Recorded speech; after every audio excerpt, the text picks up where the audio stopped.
আসসালামু আলাইকুম। তানজিলা মিডিয়া থেকে আমন্ত্রণ জানাচ্ছি। আমি তানিশা সুলতানা আফিফা। চট্টগ্রাম সিটি কর্পোরেশনের জনতার মেয়র ডাক্তার শাহাদাত হোসেনকে চট্টগ্রাম মহানগর জিয়া সাংস্কৃতিক সংগঠন জিসাসের ফুলের শুভেচ্ছা।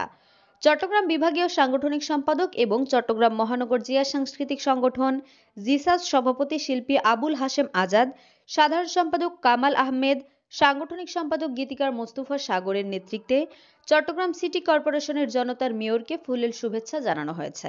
এ সময় উপস্থিত ছিলেন চট্টগ্রাম উত্তর জেলা যুবদলের যুগ্ম সম্পাদক এম কামাল উদ্দিন মাস্টার, মহানগর জিসাসের সিনিয়র সহসভাপতি মোহাম্মদ আবদুল্লাহ, সহসভাপতি নুরুন নবী, কেন্দ্রীয় জিসাসের সহসভাপতি সৈয়দ মোহাম্মদ নাজিম উদ্দিন, চট্টগ্রাম উত্তর জেলা জিসাসের সদস্য সচিব মোহাম্মদ হাসান উদ্দিন, যুগ্ম আহ্বায়ক মঈন উদ্দিন, কেন্দ্রীয় জিসাসের তথ্য ও প্রযুক্তি বিষয়ক সম্পাদক সৈয়দ মোহাম্মদ নাইম উদ্দিন, কেন্দ্রীয় জিসাসের সহ শ্রম বিষয়ক সম্পাদক মোহাম্মদ শহীদুল ইসলাম খোকন, মহানগর জিসাসের সহ সভাপতি আবু জাফর, প্রচার সম্পাদক বাহার উদ্দিন, দপ্তর সম্পাদক মোহাম্মদ ফারুক উদ্দিন, ছাত্র বিষয়ক সম্পাদক নিলয়, সহ ছাত্র বিষয়ক সম্পাদক সামির, মানবাধিকার বিষয়ক সম্পাদক ওমর ফারুক হাসান, আন্তর্জাতিক বিষয়ক সম্পাদক তানভীর, বাইজিদ বোস্তামি থানা জিসাসের সভাপতি মোহাম্মদ বাবুল, সেক্রেটারি শাহাদাত হোসেন, পাঁচলাইশ থানা জিসাসের সভাপতি মোহাম্মদ হোসেন, সেক্রেটারি মোরশেদ খান, মোহাম্মদ হোসেন সভাপতি,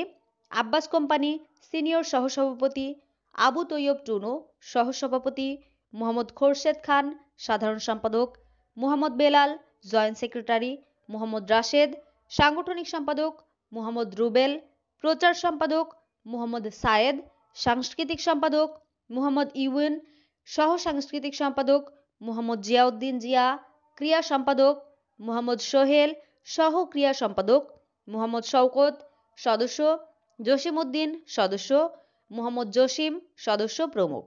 সৌজন্য সাক্ষাৎকালে জনতার মেয়র ডাক্তার শাহাদাত হোসেন বলেন, বিগত ১৬ বছর ভারতীয় সংস্কৃতির অগ্রসনে বাংলাদেশি সংস্কৃতি ধ্বংসের মুখে পতিত হয়েছিল। ৫ আগস্টের পর নতুন বাংলাদেশের দেশনায়ক তারেক রহমান সবার আগে বাংলাদেশ ঘোষণা দিয়ে শতভাগ বাংলাদেশি সংস্কৃতির অগ্রযাত্রার সূচনা হয়েছে।